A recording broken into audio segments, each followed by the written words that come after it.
कि अगर मोहम्मद कैफ चाहे ओवैसी साहब चाहे जो मुसलमान उठ रहा है कि दुआ करे कि अगर ये बीजेपी 2 है तो ये खाक हो जाए, बर्बाद हो जाए, मिट्टी में मिल जाए। अगर मैं झूठ बोल रहा हूँ तो मैं बार बार बोलता हूँ कि अगर एक सफ़ में किसी के पीछे ना किसी कास्ट का हो, वो किस कास्ट से आता है, उसके पीछे हम नमाज़ पढ़ सकते हैं, तो एक सफ़ में एक अपने कौम के लोगों को वोट नहीं दे सकते हैं। ओवैसी साहब अगर बी टीम हो जो कह रहे हैं, मैं उनसे ज़रूर एक बात कहूँगा। एक टोपी वाले आदमी, एक आदमी संसद भवन में रहते हैं, तो अगर सोचिए एक आदमी के गरजने से पूरा भारत गरजता है, तो अगर वहाँ अच्छे लोग और जाएंगे जो हक हकूर मजबूरी जो लोग मजबूर है उनकी बात कर देंगे, ऐसे लोग 3-4 आदमी जाएंगे तो क्या नज़ारा हो गया। बहुत स्वागत है आप सभी का बोलता सिवान न्यूज़ में। आपको बता दें कि हमारे साथ विशेष चर्चा करने के लिए जुड़ चुके हैं सिवान के मशहूर क्रिकेटर मोहम्मद कैफ उर्फ बंटी। और हाल ही में पिछले साल इन्होंने विधानसभा का चुनाव भी लड़ा था। इनसे हम बातें करेंगे और जिस प्रकार से मौजूदा हाल है जो बिहार में ख़ास करके मुस्लिम कम्युनिटी का, उसके बारे में भी चर्चा करेंगे कि आखिर मुस्लिम कम्युनिटी किस तरफ जाने वाली है, क्योंकि अभी जो जीर्णोद्धार दिखाई दे रहा है, अभी इन लोगों का कोई नेता ठीक से उभर कर सामने नहीं आया है, उसी पे हम चर्चा करेंगे। स्वागत है सर आपका हमारे चैनल में। आपका भी बहुत बहुत शुक्रिया जो अपने कीमती वक्त हमको निकाल के दिया। अच्छा कैफ जी, काफ़ी चर्चा होती है आपकी, हमेशा आप सुर्खियों में बने रहते हैं, हमेशा बयान देते रहते हैं चाहे कोई भी टॉपिक हो। लेकिन अभी जो महत्वपूर्ण अगर बात करें बिहार की, तो अभी जातीय जो जनगणना है निकल कर सामने आया उसका आंकड़ा, जब से आंकड़ा ही आया है बिहार में, तमाम तरह की चर्चाएं हो रही है। जो पॉलिटिशियन लोग हैं वो लोग अपना रोटी सेकने पर लगे हुए हैं, जातिवाद की तरफ मतलब धकेलना चाहते हैं बिहार की जो राजनीति है। वर्षों से होती चली आई है जातिवाद, लेकिन आपका क्या तर्क है, आप क्या सोचते हैं? देखिए, पहले धर्म ही आया है जी, बाद में पॉलिटिक्स आया है, तो ये तो रहेगा। और रहा सवाल जातीय जनगणना की बात, तो जातीय जनगणना बहुत ही ज़रूरत है। युगों युगों से चला आ रहा है कि किनका क्या परसेंटेज है, कौन यहाँ पे भारत में रहनुमाई करता था, ये ज़रूरी था। और माननीय नीतीश कुमार जी का हम शुक्रिया अदा करेंगे कि वो हमारी ताकत हमको खुद ही दिखा दिए, जिसकी वजह से हमें पता भी चल गया कि हम मुसलमान कितने हैं, और भी जितने भी जात के लोग हैं उनको भी मालूम चल गया। और देश में जो सूरत हाल है, किनकी कुर्सी जा रही है, किनकी कुर्सी बच रही है, ये सब चीज़ जातीय जनगणना ने साबित कर दिया है कि कितने परसेंटेज के लोग यहाँ पे हुक्मरानी कर रहे हैं, हुकूमत कर रहे हैं, और जो जिनकी पूरी अपरंपार ताकत है पूरे भारत देश में, उनकी क्या स्थिति है। तो और अभी देखे होंगे कि जातीय जनगणना के बाद से लोगों में एक लालच, एक जुनून, एक जोश आया हुआ है। उनको लगा कि अब हमारा कुछ अच्छा होने वाला है। जो बहुत सालों से, बहुत दिनों से ये चला आ रहा है, इस चीज़ को अब लोग समझ रहे हैं कि अपनी ताकत दिखाने का वक्त आ गया है। इसी क्रम में हम अल्पसंख्यक के लोग अपनी ताकत को ज़रूर पहचानेंगे, क्योंकि अगर हिस्सेदारी ज़्यादा है तो भागीदारी भी ज़्यादा होनी चाहिए बिहार की सियासत में। तो अगर हम लोगों की जो ताकत इतनी बड़ी है, और छपरा, गोपालगंज, सिवान में एक विधानसभा में एक भी नेता नहीं है विधानसभा जीतने लायक, तो ये परिस्थिति क्या साबित करती है? परिस्थिति ये साफ साबित करती है कि हम बहुत पीछे हैं और मजबूत नहीं मजबूर है। और मेरा स्लोगन भी ये रहता है कि मजबूर नहीं मजबूत बनिए। तो यहाँ साफ दिखता है कि भाई हम मुसलमान अल्पसंख्यक के लोग मजबूत नहीं हैं, मजबूर हैं। क्योंकि 3 जिला में, देखिए बिहार में और जगहों पे जो ज़िले हैं उनकी हम बात नहीं कर रहे हैं, हम जहाँ हैं पहले उनकी बात करेंगे। घर अच्छा रहेगा तब तो दूसरी की बात करेंगे।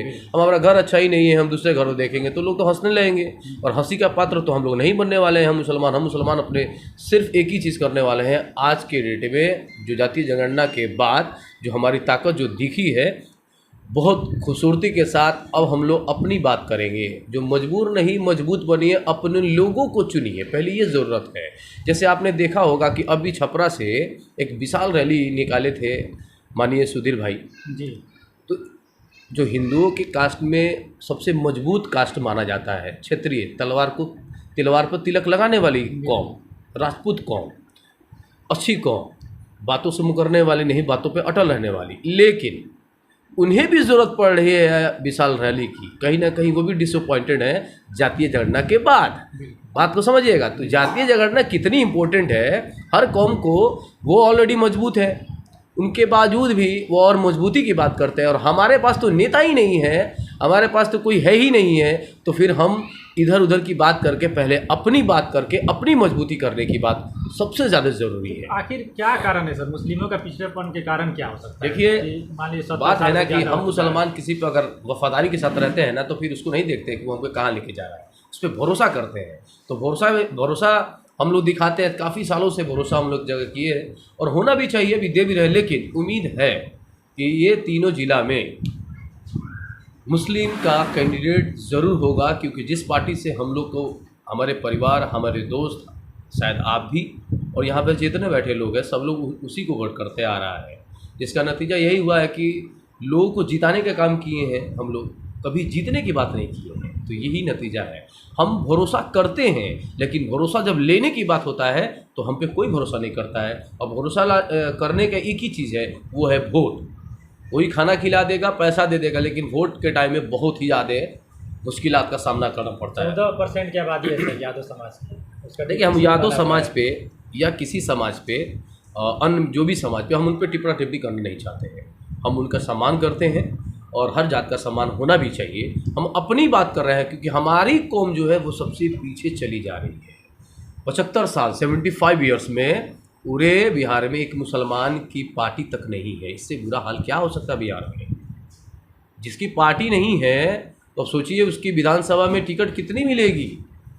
और जिस विधानसभा से हम तीनों जो डिस्ट्रिक्ट है उनमें एक टिकट मिलता है, बाकी किसी भी टिकट, तो ये मजबूरी आने वाली है, मजबूती आने वाली है। अब मुझे पूरा भरोसा है कि इस बार जो मुखिया का इलेक्शन हो, वार्ड का इलेक्शन हो, सब जगह अल्पसंख्यक की बहुत ही अच्छी स्थिति बनी हुई है। तो मुझे पूरा उम्मीद है कि 2025 जो आएगा वो हम लोगों के लिए ही आएगा। और एक बात मैं ज़रूर कहूँगा, और सारे जितने भी लोग हैं, कि आप अपनी ताकत को पहचानिए और अपनी मजबूती लेके आइए। कोई भी आपको मजबूत करने नहीं जा रहा है, ये फाइनल मैं आपको बता दे रहा हूँ। आप अपने से मजबूत होइए। जब सब कुछ अपने से ही करना है तो अपने से मजबूत होने में क्या दिक्कत है? और मैं बार बार बोलता हूँ कि अगर एक सफ़ में किसी के पीछे ना किसी कास्ट का हो, वो किस कास्ट से आता है, उसके पीछे हम नमाज़ पढ़ सकते हैं, तो एक सफ़ में एक अपने कौम के लोगों को वोट नहीं दे सकते हैं? बिल्कुल दे सकते हैं और देना भी चाहिए। क्योंकि आपके पास अगर कोई भी रहनुमा क्योंकि मजबूत करने वाला हमारी अपनी कौम होगी। जब हमारे कौम के लोग हमें वोट देने लगेंगे तो दूसरे कौम को लोग वोट देंगे, क्योंकि देखेंगे इनके पास 25-30 हज़ार 40 हज़ार वोट है। अगर हम और कौम हमको अगर वोट देता तो हम जीतने का काम करेंगे। लेकिन सबसे ज़रूरी चीज़ है कि आप लड़िएगा कब? जब मरना तय है तो भैया हक हकूक़ के लिए लड़ना भी तय होना चाहिए। लड़िए, आपको कोई भी पूछने वाला नहीं है। सब आपको गिव एंड द ऑर्डर देने आए हुए हैं, गिव एंड द ऑर्डर लेने नहीं आए हैं। और इस चीज़ को आपको ध्यान में रखना भी चाहिए और अपने लोगों को जिताने का काम बिल्कुल ही करना चाहिए। जैसे यहाँ पे सवाल आता है कि जिस प्रकार से बता रहे 75 सालों से जो मुस्लिम कम्युनिटी जो है हमेशा दूसरे के ऊपर भरोसा करके उन्हें वोट देती आ रही है। बिल्कुल। लेकिन जब अपने कम्युनिटी की बात आती है, खासकर जो अगर मुस्लिम की बात आती है, तो भरोसा नहीं कर पाते। इसका क्या कारण हो सकता है? देखिए, भरोसा इसलिए नहीं कर पाते, उनके दिमागों में पहले ही से एक मेंटलिटी भर दिया गया है। क्या मेंटलिटी है मैं आपको बता दे रहा हूँ कि आप उठिएगा हार जाइएगा। इसका कुछ जवाब है, आप उठिएगा हारिए, बिना लड़े आपको हरा देते हैं। उसमें कौन कौन सा फंडा आता है आप सुन लीजिए। एक होगा बीजेपी के एजेंट हो गए, दूसरा होगा कि बीजेपी के लिए काम कर रहे हैं, तीसरा होगा कि आपको पैसा दिया गया है।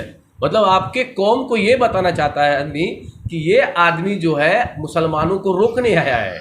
असल रोका कौन है, इस पर वो कोई भी बात नहीं कहते हैं, उन पर कोई विचार नहीं कहते हैं। आप जो कह रहे हैं कि दूसरे को वोट देते हैं वो पर भरोसा नहीं, तो भरोसा कैसे करेंगे जब आपके अपने कौम के कुछ क्षुद्र लोग, जो सबसे चूतिया लोग हैं, वो आपको रोकने का काम करते हैं। और उनका यही काम है कि वो आपके कौम को रोकने का काम करेंगे। जहाँ जाइएगा आपको बोलेंगे ये बीजेपी है, ये है, और वो खुद देखिएगा जो कह रहा है ना, वो खुद बीजेपी पे खड़ा हो जाएगा, उसके साथ बीजेपी में खड़ा हो जाएगा। तो ये काम जो है वो अपनी दुकान चला रहा है। अपनी दुकान को चलाने के लिए आपको बदनाम करने की साजिश हो रही है। जो कुछ लड़के इधर उधर जो घूम रहे हैं, फेसबुकिया टाइप के लड़के हैं, उनका आप देखिएगा, उनको कोई सोच नहीं है, कोई मतलब उनका मुस्तकबिल नहीं है।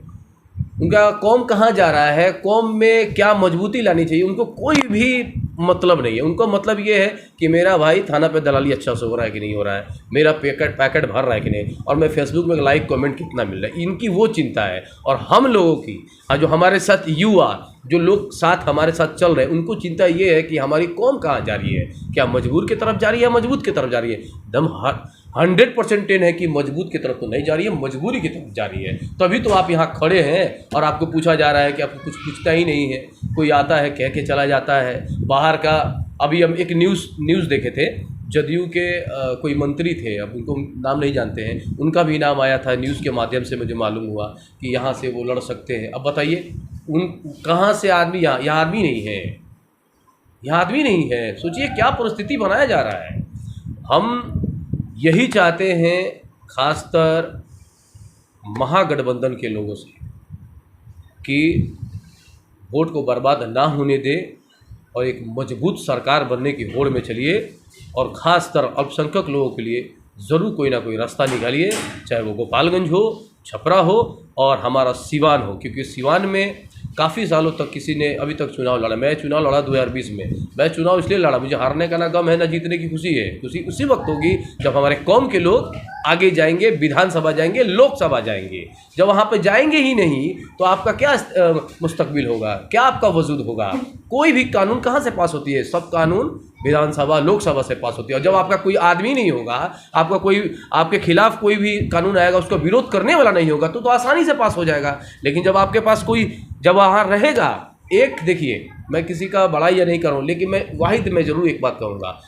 अवैसी साहब, एक टोपी वाले आदमी, एक आदमी संसद भवन में रहते हैं, तो अगर सोचिए एक आदमी के गरजने से पूरा भारत गरजता है, तो अगर वहाँ अच्छे लोग और जाएंगे जो हक हकूर मजबूरी जो लोग मजबूर है उनकी बात कर दें, ऐसे लोग 3-4 आदमी जाएंगे तो क्या नज़ारा हो गया, क्या खूबसूरती होगा कि हर जो भी गलत बिल आएगा तो कम से कम बोलने वाले लोग तो होंगे ना, चाहे वो विधानसभा हो या लोकसभा हो। ऐसा परिस्थिति कब आएगा, ये बात सबसे ज़रूरी है हमारे कौम मुसलमान भाइयों के लिए। अभी जो सिवान का सूरत हाल आप देख ही रहे हैं, क्या हालात है। तो ये हालात कब बदलेगी, ये बदलने के लिए कोई फरिश्ते नहीं आएंगे, ये बदलने के लिए कोई पीर औलिया नहीं आएंगे, ये बदलने के लिए सिर्फ आप खुद खड़े होइए अपने जमात के साथ, अपने कौम के साथ, अपने कौम को मजबूत करने का काम। सवाल है सर, जिस प्रकार भी असदुद्दीन ओवैसी साहब का नाम लिया, काफ़ी सम्मानित अच्छे एमपी है, मेंबर ऑफ पार्लियामेंट, और लोग मुसलमानों की बात करते हैं। बहुत सारे लोग उनको सुनते भी हैं, बहुत सारे करोड़ों लोग सुनते हैं। लेकिन एक सवाल निकल कर आती है सर, जिस प्रकार से वो हमेशा मुस्लिमों के पक्ष में बोलते रहते हैं, लेकिन कुछ लोग हैं जो उनको मुस्लिम लोग हैं, उनको बी टीम कहते हैं बीजेपी का। देखिए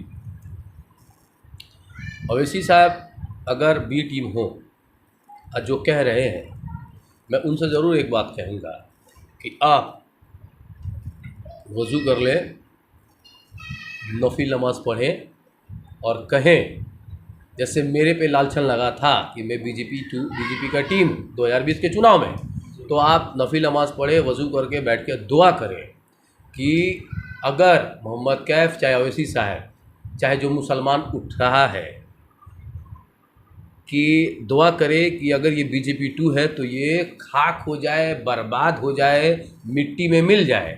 अगर मैं झूठ बोल रहा हूँ तो मैं बर्बाद हो जाऊँगा।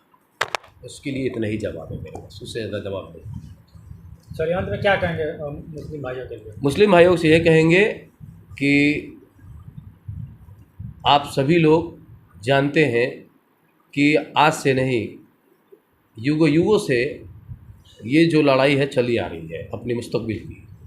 आप लड़िए, पीछे हटने की कोई ज़रूरत नहीं है। अगर आप लड़िएगा तो अल्लाह आपके साथ होंगे। अरे कोई साथ रहे ना अल्लाह रहेंगे तो सब कुछ आपके साथ खड़ा होगा। और मुझे पूरा उम्मीद है कि आप सब अपनी बात कर रहे हैं, आप भी अपनी बात कीजिए, चाहे कोई भी कास्ट का हो, आप उठा के आप देख लीजिए। जैसे आपको बता रहे चिराग पासवान किसको जगा रहे हैं, किसको जगा रहे बताइए आप? पासवान को जगा रहे हैं कि पासवान का वोट एक जगह हो। आप देख लीजिए जीताराम मांझी किसकी बात कर रहे हैं? मांझी की बात कर रहे हैं। आप देख लीजिए अभी नीतीश कुमार देख लीजिए, आप लालू जी को देख लीजिए, आप अभी वीआईपी के जो मुकेश सहनी जी हैं उनको आप देख लीजिए, और भी बहुत सारे जो लोग हैं वो किन की बात कर रहे हैं? हमारी बात कर रहे हैं। बिल्कुल वो अपने कौम की बात करनी भी चाहिए। जिसका कौम कमज़ोर होगा उसकी बात तो होनी ही चाहिए, जिसकी जो मजबूती है उसको क्यों बात होगी? अरे जिसकी तबीयत खराब हो उसी को दवा दिया जाएगा, जिसकी तबीयत अच्छी हो जाएगी उसको दवा दिया जाएगा। जिसकी तबीयत खराब है उसकी ही दवा की ज़रूरत है। हम लोगों की तबीयत वाकई ख़राब है, इसीलिए तो हमारे सारण कमिश्नरी में एक नेता तक नहीं आता है, कोई मिलने नहीं आता है, कोई बात करता भी नहीं है कि हम मुसलमानों के साथ है।